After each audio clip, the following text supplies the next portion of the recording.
अच्छा तो भैया सुने वाले भाई लोग, एक बिरहा गलती के ऊपर एक छोटी सी गलती कितना बड़ा खतरा कर जाती है, इस पे दे रहा हूं, आप सब सामने भेज रहा हूं, आप सबके बीच में।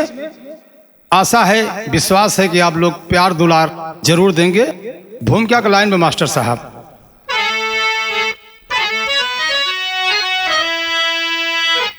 झलके कलेवर से पेवर जवानी, देवर से नैना लड़ावेली भौजी, मौसम का तेवर न सेवर बनाती, जेवर से तनवा सजावेली भौजी, न सेवर लबेवर से जलता जमाना। अब मनोहर कहानी सुनावेली भौजी, देवर के बतिया ननेवर लगेला, देवर में अपने मिलावेली भौजी।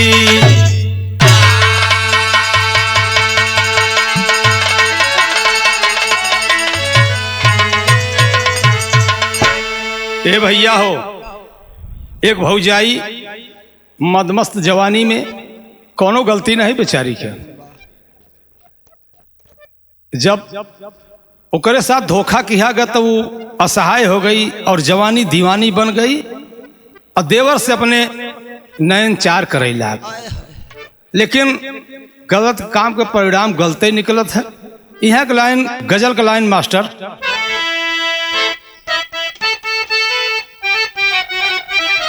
मैंने सुना है मैं खाने का अरे नाम बदलने वाला है, खोल के बोतल बोतल रे बोतल, खोल के बोतल, खोल के बोतल बोतल, खोल के बोतल सामने रख दो, जाम बदलने वाला है।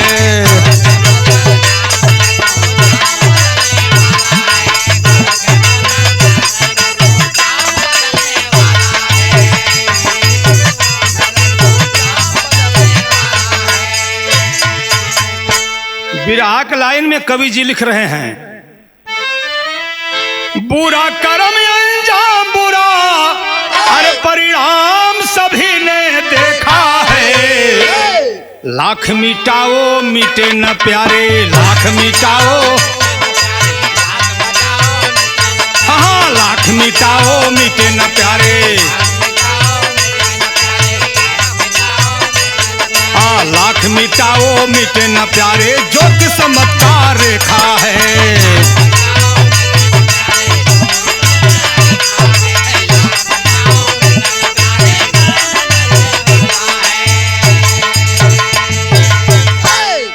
लाख कोशिश कई द जवन लीलार में ब्रह्मा लिख दे हैं तो होए के बाद कहे हैं तुलसीदास जी, सुनहु भरत भाभी प्रबल, बिलख कहाई मुनिनाथ, हानि लाभ जीवन मरण जस अब जस विधि हाथ। कहानी ही की शुरुआत मास्टर भाव, कहानी कहाँ का?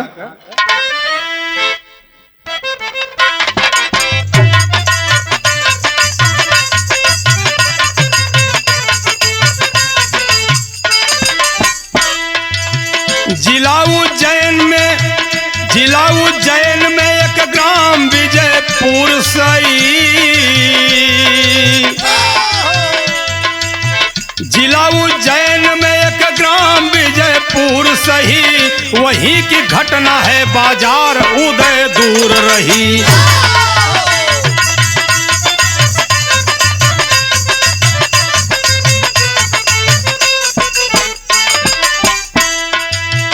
अजय कुमार का परिवार बड़ा भोला था, अजय कुमार का परिवार बड़ा आला था, बेटा गोपाल और विशाल भोला भाला था।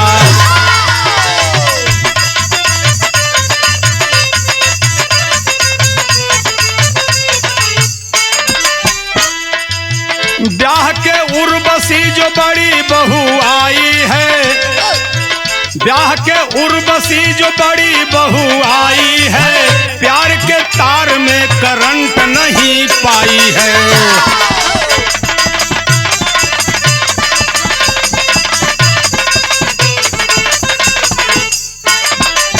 जिधर से चलती थी चाहत के फूल झड़ते थे, जिधर से चलती थी चाहत के फूल झड़ते थे, नजर के तीर से दीवाने वीर मरते थे।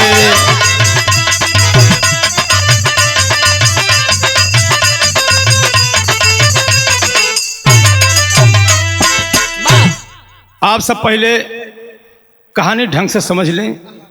उज्जैन महाकाल की नगरी की बात है। अजय कुमार जेकर बड़ा खुशहाल परिवार, दो ही बेटा, गोपाल बड़ा और विशाल छोटा। पर यहीं पे एक छोटी सी गलती गोपाल से हो जाती है। गोपाल नपुंसक था। इस बात को उसने कभी किसी को जाहिर नहीं होने दिया। बड़े अरमान से माता पिता उसकी शादी उर्वशी नाम की लड़की से कर दिए। उर्वशी तमाम सपना सजा के ससुरे आवता।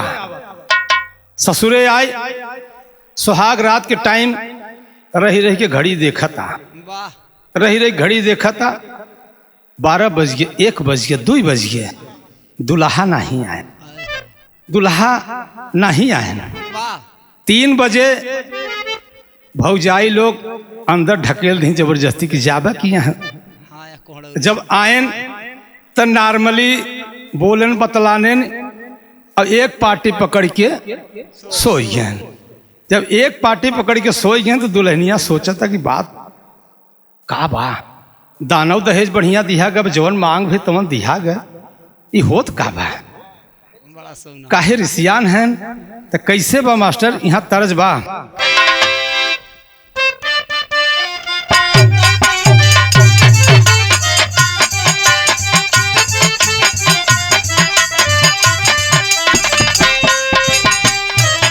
वह गीत बा जौने टाइम रोहित कुमार के सांप काटे बा, तारावती हरिश्चंद्र के पत्नी रानी कांधे पर रोहित का लाश रख के शमशान घाट पे जात हैं। राजा साहब देखत हैं कि हमारा लाडला प्यारा रोहित है, ये हमारी रानी है। हरिश्चंद्र पूछ रहे हैं कि प्रिय ये सब कैसे है। कहा तहिन तारावती की सांप काट ले है। कहाँ काट ले है? बतावत हैं कि कान्हे पे लाश लेके चला नहीं जात रहा। कैसे कहा था? चलल न जाला की गोड़ल पटाला, दर्द बाटे ज्यादा यारे, घाव बाट ताजा जी, ओही रे जगहिया दांते काट लिहले राजा जी।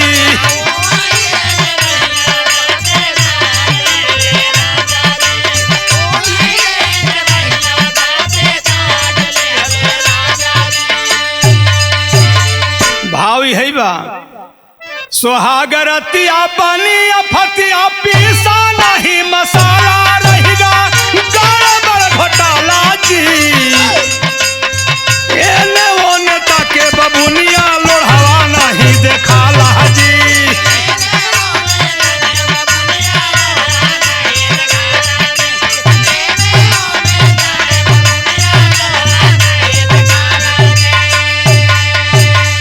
हर वहर झांकता, सिलत बा, लोढ़ा दिखाता ही नहीं बा।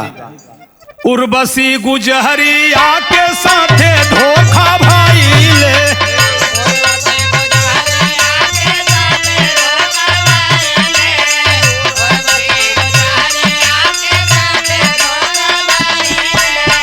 चोरी छिपा शादी ओकर नापुंसक से पाई ले।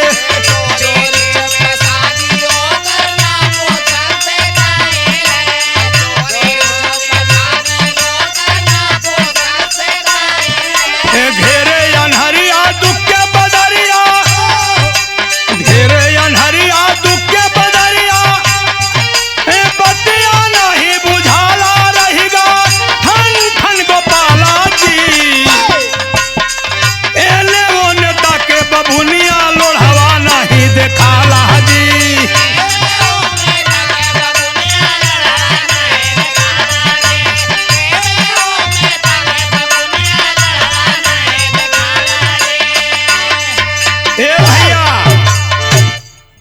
रात बीत गई, 1 दिन 2 दिन 4 दिन 6 दिन 10 दिन यह तरकीब चलता।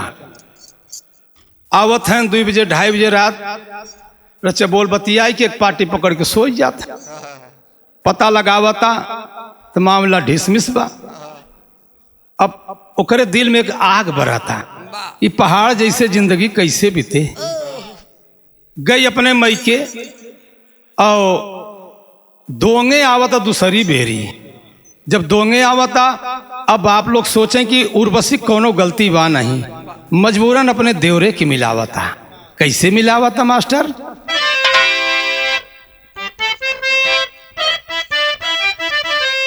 सेजरिया सुसक सुंदर सांवरी, अरे सेजरिया सुसक सुंदर रे, सेजरिया सुसक सुंदर सांवरी, अरे सूखा सबर शांति सपना सलिल शरीरिया, अरे शरीरिया, अरे शरीरिया। सूखा सबर, उसकी शांति, सबर, सलिलिया मतलब शरीर, सब कुछ सूख गया। अब मजबूरन वो अपने देवरे की मिलावता। भाई काम वासना के आग बड़ी कठिन होता है। जवानी के भार ऋषि मुनि नहीं सही पायन, तो उर्वशी के का औकात बा। देवरे की मिलावत कैसे हो मास्टर?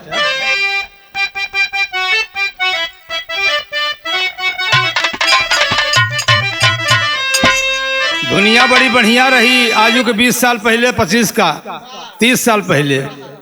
अरे फेंक दिहल थारिया बलाम गईल झारिया, पहुँचले कि ना।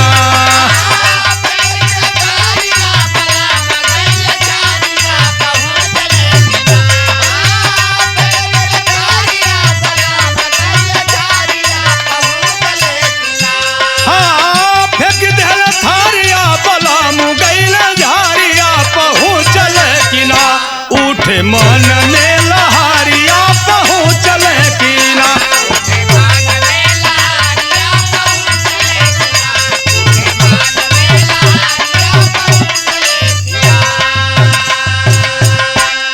कहा तो कैसे देवरवा के? अरे देवरा तूफानिया मान हमारी बचानिया, पलानिया में ना।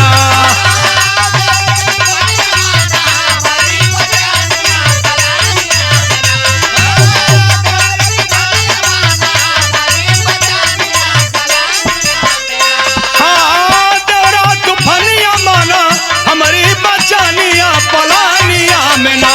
लूट रस भरी जवानिया, पलानिया में ना।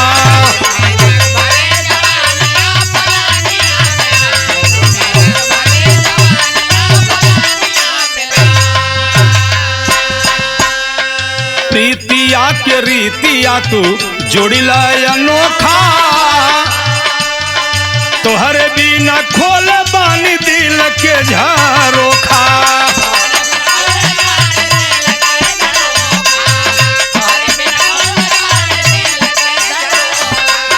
प्रीतिया के रीतिया तू जोड़िला अनोखा, तोहर खातिर खोल बानी दिल के झरोखा।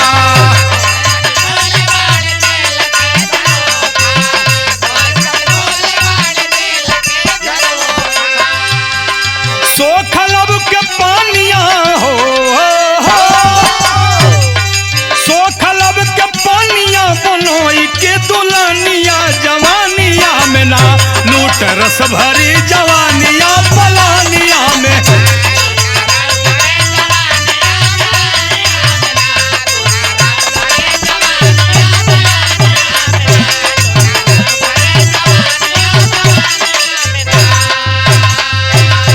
ए भैया, अतिशय रगड़ करे जो कोई, प्रगट अनल चंदन से होई। रोज रगड़त रगड़त देवर विशाल के अपने फेवर में मिलाए ले। जब फेवर मिलाए ले तो प्यार मोहब्बत चालू हो गया। खैर खून खांसी खुशी बैर प्रीत मदपान, और रहीमन दाहबे ना दबे, जानत सकल जहान। एक दिन राती के टाइम ये दोनों मौज बहार कर रहे थे और अचानक होकर पति गोपाल का निगाह पड़ गई, रंगे हाथ दोनों को आपत्तिजनक हालत में पकड़ लिया। जब आपत्तिजनक हालत में पकड़े तो समझावा था कि देखा ठीक नहीं ने। अब तब तक उर्वशी अपने दुल्हा कलरवा पकड़ ले, कहा था ठीक का बा, जब आप के अंदर पुरुषार्थ नहीं था, सामर्थ्य नहीं था, तो आपने बताया क्यों नहीं कि हमारी शादी मत करो। कहाँ जाई हम, घर हम है ही न। अब का करे बेचारा बुत, हाँ ने अपन मुँह दिखावेला न उनकर मुँह दिखावेला, असहाय। अब हर दोनों आपस में विचार करते हैं, विशाल और गोपाल, इनके रास्ता से हटा दिया जाए। अब कैसे करत है यहाँ तर्ज बा।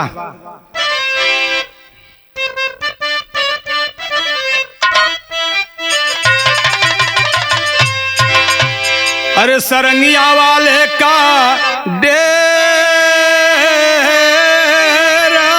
रे, सरंगिया वाले का डेरावा बताई दे लहुरा की नाना दी।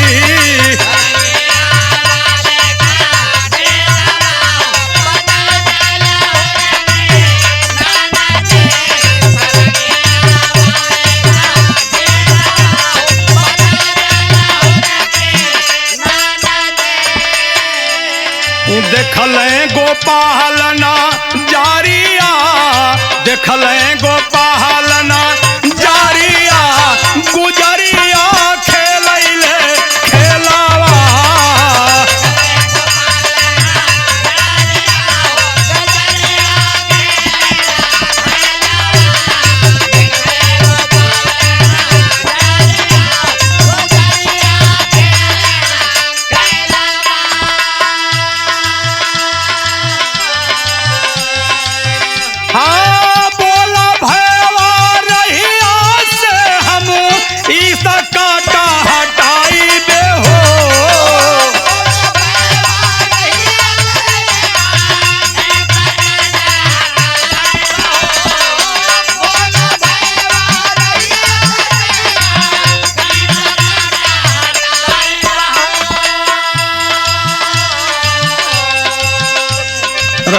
रच्चौ चिंता जिन करे, रच्चौ चिंता जिन करे, इनके तो एक दिन में हटाई दे। तोहरे खातिर हम जवाना एक कर सकते हैं। कहा था तोहरे खातिर जाने मन हम भाई के अपने मुआई दे हो।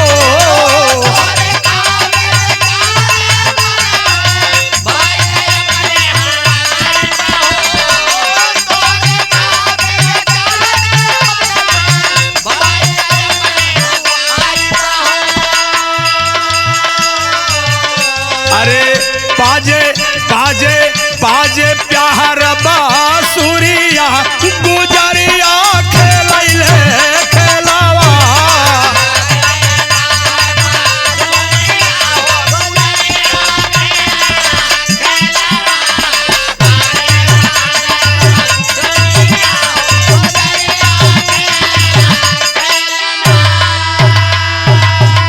तो सूतल रहल गोपाल भैया, दोनों जाई दबो चले हो।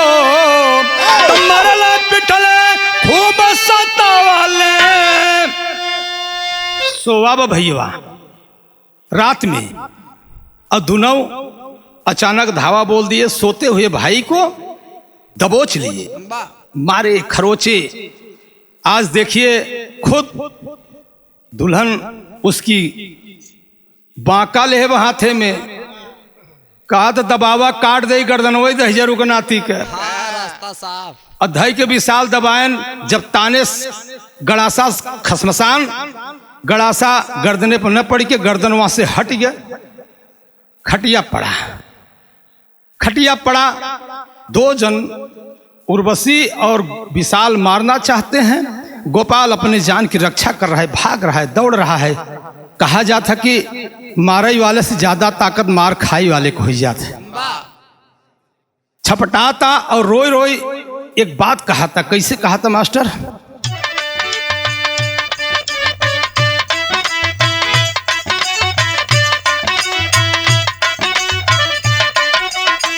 भूल गईला बचापन के बतिया वीरानावा हो, बतिया वीरानावा हो, कैली हम के ताना दुलार जी।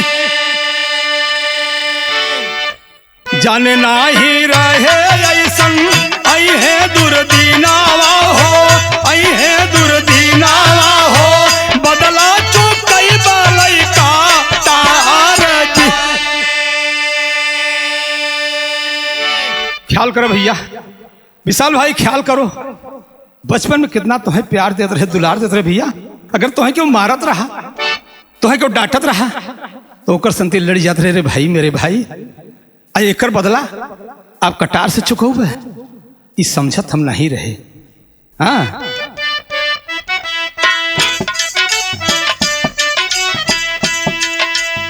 हाँ भिखिया के मांगई छोड़ा, अब गोपाल हाथ जोड़ के अपनी दुल्हन और भाई से अपनी जान की भीख मांग रहा है। कैसे? भिखिया के मांगे छोड़ी दा हमारा पराना हो, हमारा पराना दे भाई हम घरवा दिसारा।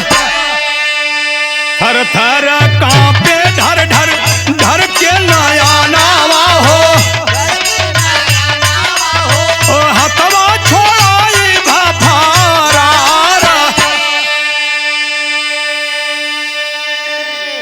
ए बाबू,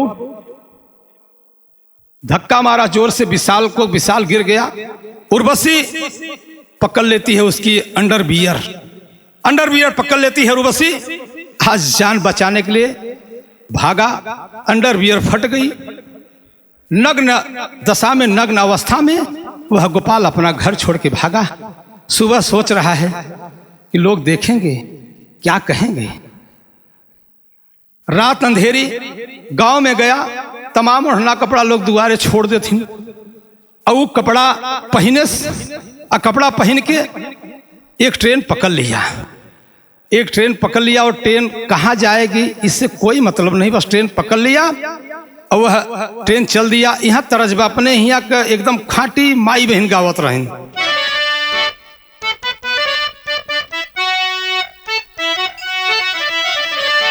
अमवा के चिकन पाती रे गोया गोया,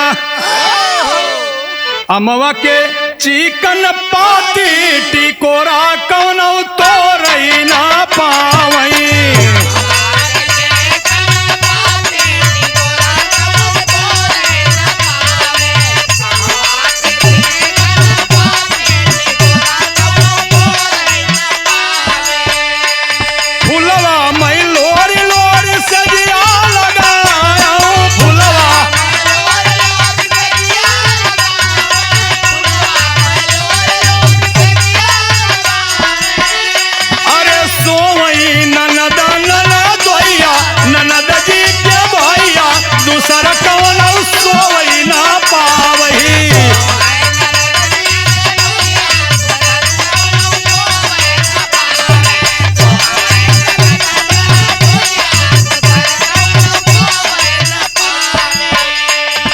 छोड़ी चाला घरवा दुआरी रे, छोड़ी चाला घरवा दुआरी, दुखारी बीरनवा ये हारी जी।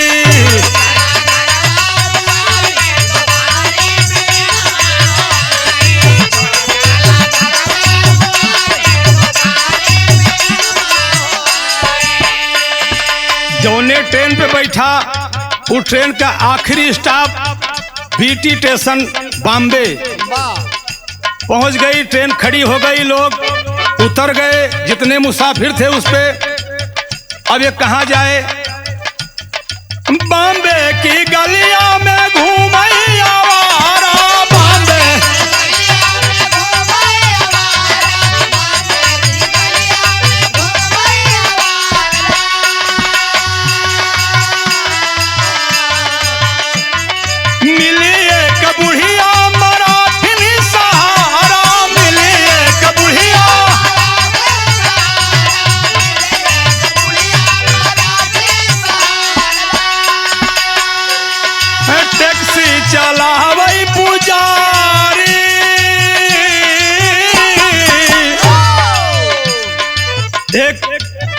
महाराष्ट्र की बुढ़िया मतारी बुढ़ी एक दिन मिल गई, रो रहा था सिग्नल पे बैठ के, सारी बात पूछी, बताया अपने दिल की बात कि हमार ई गलती बा, ऐसे हम मार के भगावा गए।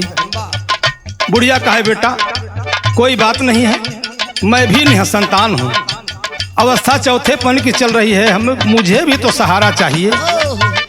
बुढ़िया अपने घर पे लाई, है बाबू लालन पालन जवान लड़का रहा, कोनो करे के तो रहा नहीं, टैक्सी सिखाए, टैक्सी चलावे पुजारी हो,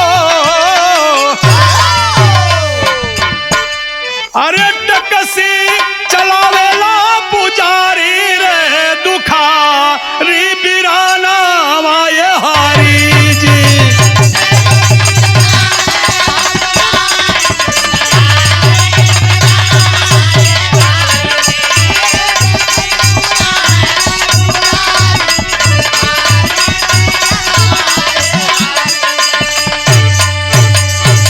आज गोपाल वहां टैक्सी की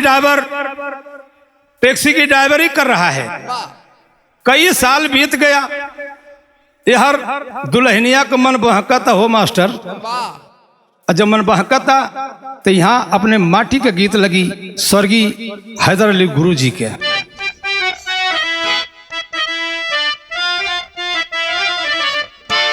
अरे फंसी गई गुजरिया तिसरे से नहा,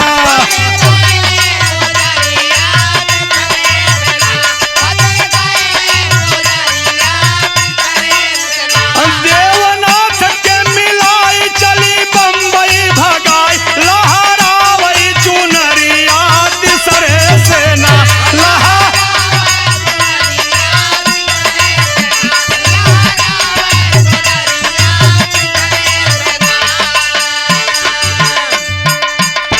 देखा 4 लड़का का महतारी उर्वशी आधे उम्र के लड़का से प्यार कई के बहलाए फुसलाए के ले आई के बम्बई चली, भाड़े के कमरा पर लेकर रहा लगे, महीना खाड़े बीता। जूहू के नाम सुने रही कि बड़ी सरनाम जूहू बा, कैसन बात नहीं दिखाई दे। पापड़ के लाइन में मास्टर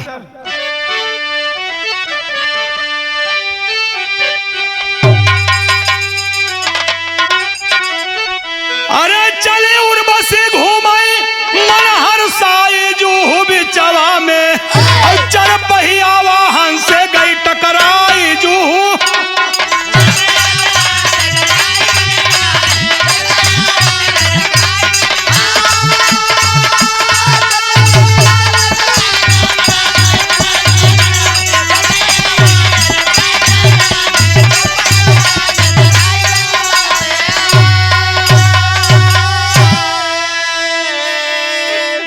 देवनाथ अपने प्रेमी के साथ पहुंच गई जूहू, और दोनों तरफ से गाड़ी आवाज जात है, डाके का मौका नहीं बा, और हाथ से हाथ पकड़े बा देवनाथ और उर्वशी।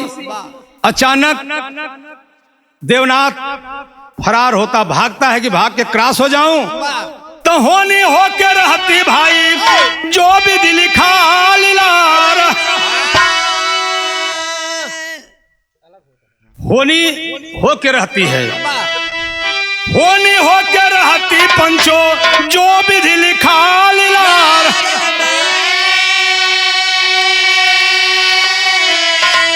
पूर्वपति की टैक्सी थी वहां, प्रेमी सुरपुर गया सिधार।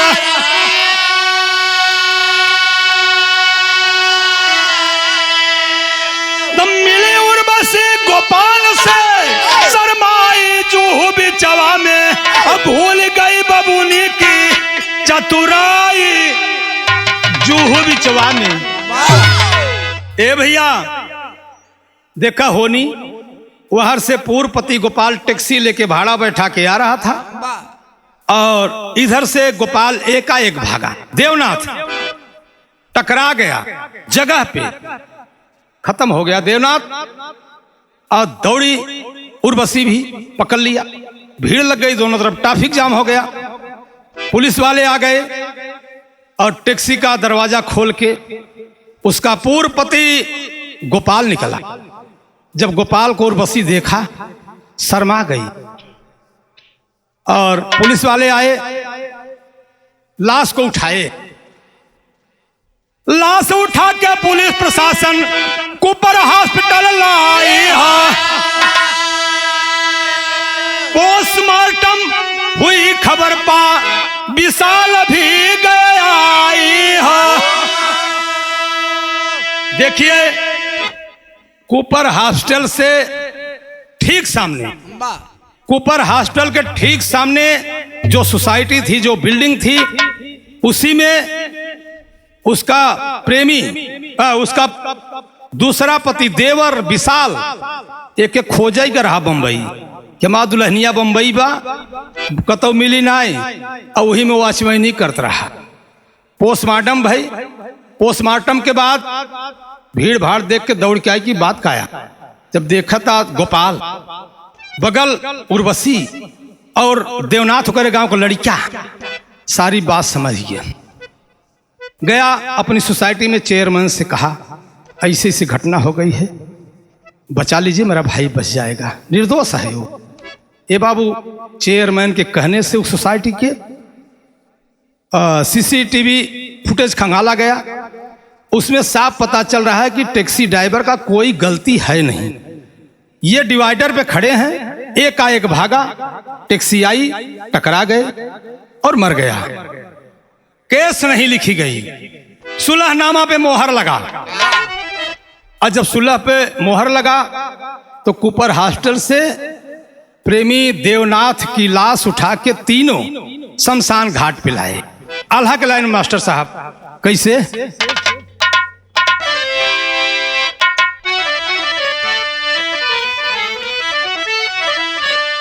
लसिया ले आए,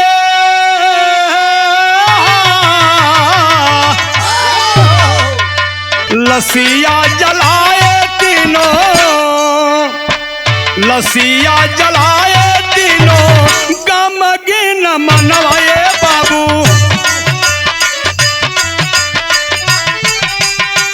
चारों ओर दिनावई में ला गई आंधिया।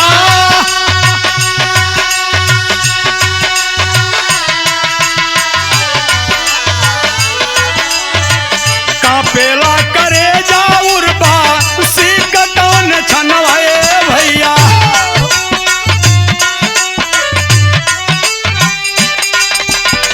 माफ कई द गलती जवन भाई बरिया।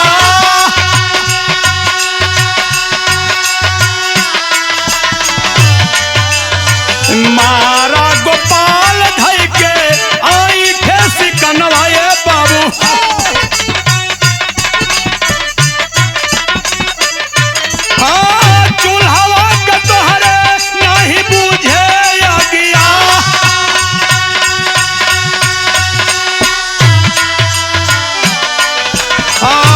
बसी के खोजे हवर गाँव वाला थनवाए भैया।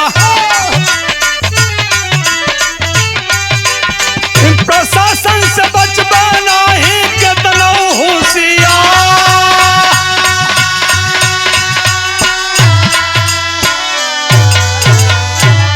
ए बाबू लाश पोस्टमार्टम के बाद लाए शमशान भूमि पे तीनों, और कोई नहीं, जलाए, अंतिम दाह संस्कार किए, मिट्टी जल गई। इसके बाद गोपाल का पैर पकड़ के विशाल कहता भैया मुझे माफ कर दो, भाई मेरे मुझे माफ कर दो, वापस घर चलो। अब तब तक उर्वशी दौड़ के गोड़ा पकड़ के विशाल कहता हमार गलती आपको माफ कर दे, माफ कर दे सैया। मारे जवन लात भराई पड़े, कहे तोहरे चूल्हा के आगे तो बुझावे न करे। हाँ मेरा भाई नपुंसक था ना, जब मैं और तुम राजी हुए, बच्चा पैदा हुआ, क्या जरूरत था इसके साथ आने के लिए? ठीक है, अगर हम तुम्हें ले चलते कुकुरियो, तुम्हें थनवो हेरत है अपन, वहां रहा न पहू, वहां FIR तो हर नाम से दर्ज बा, जेकर बेटवा हेरवाए है भोग और गोपाल कहा भैया मेरे जौन बुढ़िया मतारी हमें गिरे दिन में साथ दे वो निहसंतान बा, ओकर हमसे बड़ी आशा बा और हम ओकर आखिरी दम तक सेवा करब और न तो आपको वहां ले आई जाए। इतना कह के टैक्सी खोला, बैठा और सेल्फ मारा, फटाक से चला। भैया भैया भैया विशाल चीखता रह गया, रुका नहीं भाई, चला गया। आज विशाल खड़ा होकर रो रहा है, भगवान सूर्य नारायण को देख रहा है। तब तक गोड़वा फिर उर्वशी पकड़ ले। कहे स्वामी, कहे कुकुर मारा, लाश से गिर गई, कल भाग। आखिरी भाव में कहत कैसे बा,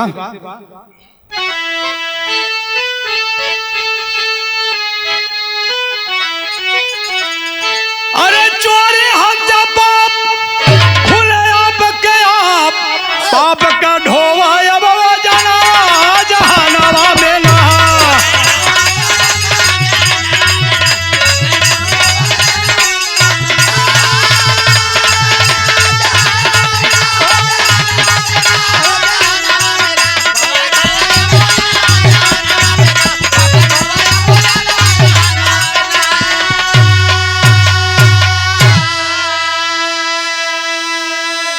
विशाल कहे तोर मन कहे यहीं बम्बई में रहो, चल बेस्यागिरी कर जा, और चाहे तोर मन कहे ये अपने नैहरे जा, लेकिन हमारे यहाँ कदाब जिनियाए। तो चोरी हत्या पाप खुले आप के आप, तो पाप का ढोवा अब जाना जहानावा में ना।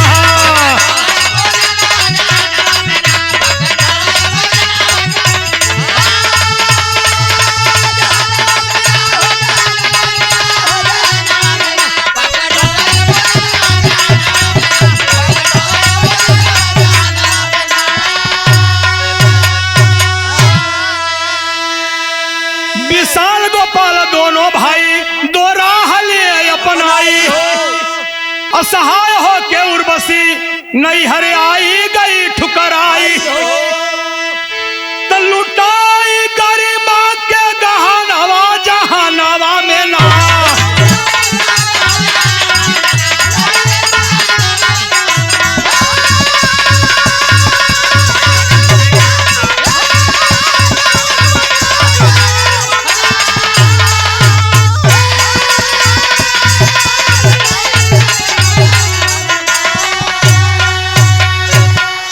असहाय होके उर्वशी अपने मैके आई।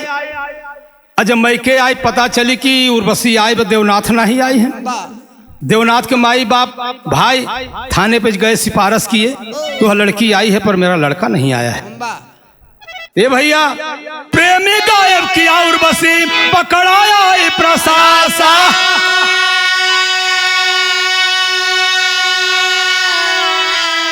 अरे जलिया में बबुई अब लगा भाई पदमासा।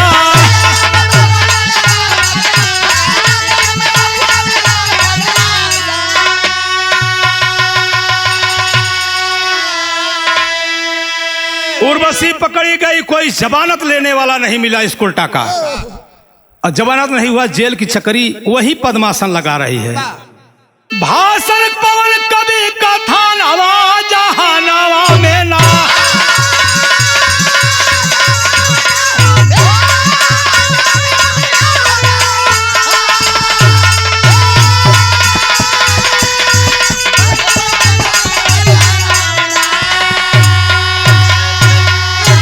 ए भैया बुरे कर्म का बुरा नतीजा ना मानो तो कर देखो, और जिसने जिसने किया है यारो उसका उसका घर देखो। मन के कंट्रोल रखा, भगवान में ध्यान लगावा, जवन एक इंसान का फर्ज बा वो के पूरा करे। आखिरी में गुरु घराने के परिचय बा। स्वामी राम ही सीताराम लहुरी, गुरुवर राम किशोर, राम राज और धर्मराज बिरहा में हुए विभोर। अरे सजरिया सुस के सुंदर सांवरी,